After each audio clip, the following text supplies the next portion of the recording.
여러분 안녕하십니까? 오늘은 좀 색다른 이야기를 해보도록 하겠습니다. 매년 10월 11일 무슨 날인지 아시나요? 예, 매년 10월 11일은 호스피스의 날입니다.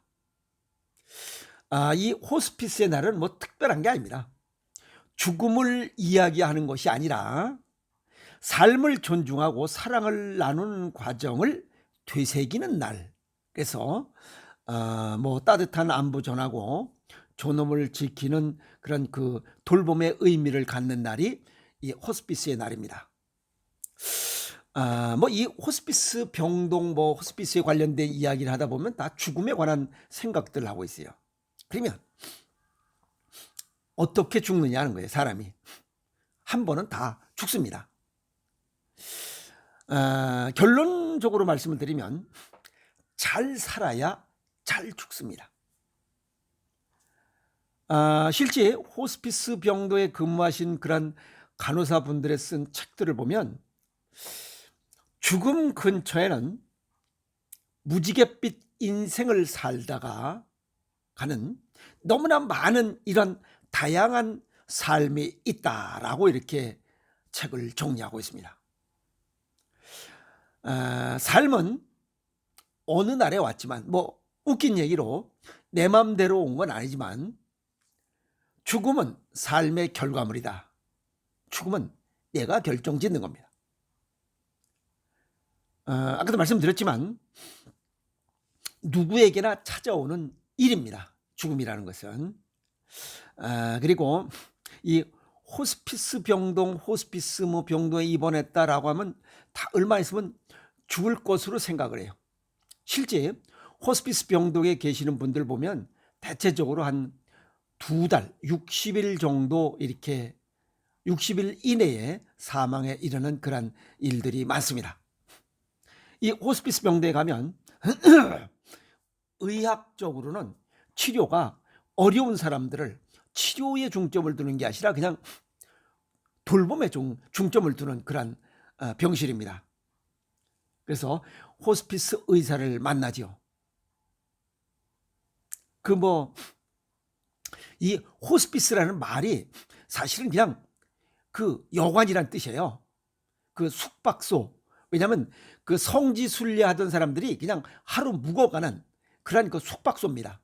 그걸 호스피스 병동이라고 그래요. 그 호스피스라고 이렇게 용어를 썼습니다. 그래서 우리 말로 얘기하면 편안한 여관, 그게 호스피스입니다.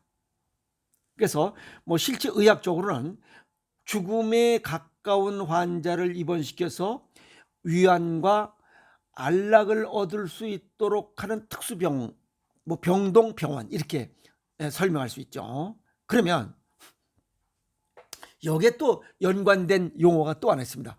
공항이라는 용어. 이거는 하늘로 올라가기 위한 곳입니다. 역시 하늘로 올라가는 것 혼자 가야 됩니다. 그 어느 유행가 가사, 가수가 불렀죠. 저 높은 곳, 저 높은 곳에 함께 가야 할 사람, 바로 당신뿐입니다. 아시겠어요? 그런 생각이 납니다. 그러면 잘 살아야 잘 죽는다, 이런 얘기로 정리한다면 그럼 잘 사는 것은 어떻게 사는 게 잘 사는 거냐 이 말입니다. 정신적, 육체적으로 자력으로 일상생활을 할 수 있는 범위가 돼야 됩니다. 왜? 잘 살아야 이런 죽음의 질을 결정할 수 있기 때문에 그래요. 정신적, 육체적으로 건강한 삶을 살아야 됩니다. 그리고 타인의 도움 없이 스스로 의식주를 해결할 수 있는 상태가 돼야 됩니다. 이해가죠? 뭐 좀 더 세부적으로 얘기하면 타인에게 피해를 주지 않고 도움 없이 생활이 가능한 상태. 혼자 먹고 혼자 소화하고 혼자 배설이 가능한 상태. 뭐 약에 의존하지 않아도 되는 그런 상태. 우리가 그냥 일반적으로 난 짱 건강해, 이런 상태가 돼야 됩니다. 그래야 잘 살았다고 얘기할 수 있어요. 또 세 번째는 내가 하고 싶은 것을 하면서 사는 거예요. 그래야 행복한 시간을, 행복한 삶을 살았다고 이야기할 수 있습니다. 그래서 그러려면 정신적, 육체적으로 건강해야 한다. 첫 번째가 건강해야 되고, 두 번째는 돈이 있어야 되고, 세 번째는 사회적 관계, 이 대인관계가 있어야 됩니다. 영국의 어느 수간호사가 30년 동안 그 호스피스 병동에서 업무하면서 임종을 하는 그런 사람들과 대화한 내용 조금 이따 소개를 해드리도록 하겠습니다. 그러면 잘 살았다는 의미를 지금 설명했어요. 그러면 잘 살아야 잘 죽는다면서, 그러면 잘 죽는 것은 어떤 겁니까? 라고 또 질문해요. 그것은 정신적, 육체적으로 고통 없이 죽는 거, 우리가 일반적으로 자연사입니다. 그냥 동양의학적으로 용하면 무지리종 고정명, 오복 중에 맨 마지막이죠. 아픔 없이 살다가 잠자는 듯이 저세상 가는 거, 그게 가장 잘 죽는 겁니다. 건강한 삶을 살아야만 이러한 무지리종 고정명을 복을 누릴 수 있다는 거예요.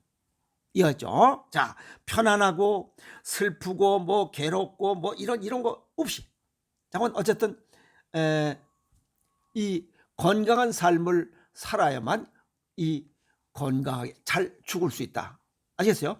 아픔 없이 살려면 건강하게 살아야 된다는 거지. 그래서 이런 삶을 살려면 관상이 좋아집니다. 아픔 없이 살고 나누고 베푸는 관상은 좋아요. 그래서 죽을 때 얼굴도 관상이 넉넉하고 편안해 보입니다. 두 번째는 스트레스 없는 그런 인생을 살아야 됩니다. 비교 욕심이 없이 사는 사람들, 나누고 베푸는 사는 사람들은 이게 얼굴이 달라집니다. 관상이 달라져요. 죽을 때는 내 삶이 살아온 그것이 그대로 얼굴에 투영되기 때문에 뭐 이 살아있을 때는 못된 짓 하다가 죽을 때는 아주 멋있게 죽어야지, 그건 안 됩니다. 돌연변이는 없어요. 그래서 또 의료 도구 없이 자연스러운 죽음을 죽을 수 있도록 그 기본은 건강한 삶을 살아야 됩니다. 그래서 무지리종 고정명은 아픔 없이 살다가 잠자는 듯이 저 세상 가는 그 이야기입니다. 그러려면 건강해야 되는 기본이잖아요. 자, 그리고 영국의 호스피스 병동에서 30년 동안 근무하신 어느 수간호사가 쓴 책을 보면 임종하면서 그분들과 나눈 대화 내용입니다. 1위, 여행을 좀 하면서 살 걸. 여행하지 못한 것에 대한 아쉬움이 첫 번째, 가장 많은 이야기고, 두 번째는 가족과 좀 더 많은 시간을 가질 걸. 시간을 못 가졌다는 겁니다. 삶이 바빠서. 세 번째는 좋은 친구들, 초등학교, 국민학교 이런 친구들과 시간 내서 만날 걸. 바쁘단 핑계로 시간 나면 만나야지 해서 만나지 못했던 것을 아쉬움을 갖고 있다. 시간 내서 만날 걸 하고 껄껄껄 하면서 죽어가는 이런 내용들을 쓴 책을 봤습니다. 참 맞는 얘기 같습니다. 자, 이제 하나씩 둘씩 정리하면, 사람은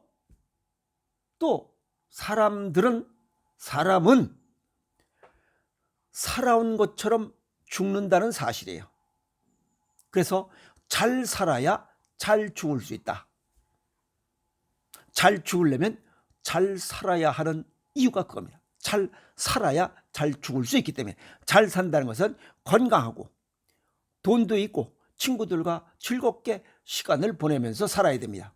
물론 나누고 베풀면서 사는 것도 굉장히 중요한 몫을 차지하죠. 사람은 살아온 것처럼 죽어가기 때문에 또 삶과 죽음 사이에 돌연변이는 없습니다. 아까 얘기했던 대로 그냥 이승을 살 때는 그냥 사기치고 뭐 못된 짓거리 하다가 죽을 때 멋있게 이렇게 죽는 그런 돌연변이는 없습니다. 아시겠어요? 그래서 아름다운 삶을 살아야 아름답게 죽을 수 있다. 이게 결론입니다. 그래서 잘 살아야 잘 죽을 수 있다. 그 얘기입니다. 기본 조건으로 건강 비결, 수없이 얘기한 겁니다. 그냥 하루에 7시간 자고 삼시세끼 먹고 간식 안 먹고 긍정적인 사고와 모든 것에 감사하는 마음을 가져야 됩니다. 그런 삶을 살아야 돼요. 그리고 자연이 준 선물, 공기, 바람, 물, 햇빛, 여기에도 감사해야 돼요. 근데 그것에 감사한 사람 내가 한 사람도 못 봤어요. 왜 그러냐 하면 작은 것에 감사할 때 소확행, 행복을 느껴요. 우리가 살면서 행복을 느끼지 못하고 사는 이유가 뭔지 아세요? 그건 살면서 비교, 욕심을 많이 가지고 있기 때문에 행복을 모르고 살다가 그냥 찌그린 채로 죽습니다. 그래서 비교, 욕심을 내려놓는 삶의 지혜를 가질 때 행복을 비로소 느낄 수 있습니다. 이해가세요? 비교 욕심을 가지고 있으면 절대 행복할 수가 없어요. 비교 욕심을 내려놓는 삶의 지혜를 가질 때 행복을 느낄 수 있습니다. 아시겠어요? 그것이 바로 소확행입니다. 그러면 스트레스가 쌓일 일이 없잖아요. 행복한데 왜 스트레스가 있어요? 행복이 많을수록, 행복이 쌓일수록 스트레스는 반비례해서 줄어듭니다. 아시겠어요? 스트레스가 많을수록 행복은 줄어들고 스트레스가 줄을수록 행복은 쌓입니다. 햇빛, 공기, 바람, 물 전부 다 소중한 존재입니다. 아시겠어요? 우리가 어머니 자궁 속에서 바깥 세상을 모르고 살았듯이 죽어서도 지금은 모르는 그런 아름다운 세상이 있을 거라는 기대감을 갖고 그렇게 감사하면서 살아야 됩니다. 또 속담에 그런 얘기 있죠. 개똥밭에 굴러도 이승이 좋다. 그것은 이런 아름다운 생각을 가지고 살 때 모든 것에 감사하고 소확행을 할 때 비교 욕심이 가득한 상태에서는 이승에서 행복을 느낄 수가 없습니다. 아시겠어요? 또 어떤 그 영국 경제 2015년도에 발표한 그 자료를 보면 죽음의 질 지수가 한국이 18위랍니다. 그러니까 잘 죽기 위해서는 잘 살아야 한다라고 하는 말의 의미가 이해가 가죠. 자, 사람들은 살아온 모습 그대로 죽음을 맞이하기 때문에 잘 살아야 잘 죽을 수 있다. 이 얘기로 정리할 수가 있습니다. 어느 작가가 썼는데 누구나 죽음은 처음이다. 한 번 죽으면 고마이지 그 책에 보면 이런 좋은 얘기들이 많이 나와 있습니다. 예를 들면 아픔을 달고 사는 사람들, 당뇨병으로 인해서 족부괴사, 발을 썩고 자른 이런 아프고 괴롭고 찡그리며 그렇게 사는 사람은 그렇게 찡그리면서 인생을 마감합니다. 또 중풍만 있는 사람, 편고마비된 채로 인생을 마감해요. 불편하잖아요. 그래서 정리하면 잘 죽는다는 것은 욕심과 미련을 내려놓아야 합니다. 욕심과 미련을 놓아야 돼요. 욕심을 내려놓아야 행복을 맛보고 그래야 환한 웃음, 멋있는 관상을 가질 수 있고 미련을 내려놓아야 아쉬움, 뒤를 돌아보지 않습니다. 무언가 찜찜하고 하면 인상이 찡그러지게 돼 있어요. 여유 있는 얼굴이 관상이 나오지 않습니다. 이해가 있어요? 그래서 나누고 베풀 때 잘 죽을 수 있노라 라고 이렇게 용어를 정리할 수도 있습니다. 그래서 자신의 죽음은 내가 살아온 것처럼 죽는다는 것을 알아야 합니다. 멋있게 살아온 사람은 멋있게 죽고 사기치고 거짓말하는 인생은 그런 관상으로 죽습니다. 그래서 장례식장 가서 영정사진을 쫙 이렇게 보면 어떻게 살아왔는지 거기에 그 사람의 삶이 투영됩니다. 다 이렇게 배어 나옵니다. 그래서 이왕이면 동가홍상이라 건강하고 여유롭고 나누며 사는 인생을 살다가 넉넉한 관상으로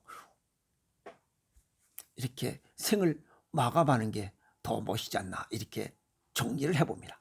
그래서 오늘 10월 11일, 매년 10월 11일은 호스피스의 날이라고 해서 오늘 가만히 이런 생각을 하면서 잘 살아야 잘 죽는다. 맞는 얘기 같습니다. 아픔을 달고 살면 찡그리고 죽습니다. 그래서 이왕이면 아픔 없이, 그래서 아픔 없이 살다가 잠자는 듯이 편안하게 저 세상 가는 것이 동양 이야기의 오복, 동양에서 얘기하는 오복. 왜 다섯 번째 복을 이렇게 오복이라고 해서 아픔 없이 살다가 잠자는 듯이 저 세상 가는 이러한 것을 오복이라 했는지 오늘 되새겨보는 시간을 가져봤습니다. 그래서 정리하면 잘 살아야 잘 죽는다. 그래서 잘 사는 방법, 잘 살았다는 의미 정리했고, 또 잘 죽는다는 것도 의미를 정리해 드렸으니 이왕이면 멋있는 시간을 갖도록, 아시겠어요? 잘 살아야 잘 죽는다. 요거 대단히 중요한 말입니다. 그래서 잘 살 수 있도록 다시 한번 되새겨보는 시간을 가졌으면 좋겠습니다. 도움이 됐으면 좋겠습니다. 여러분 건강하게 살아갑시다. 잘 살아갑시다. 아시겠습니까? 화이팅!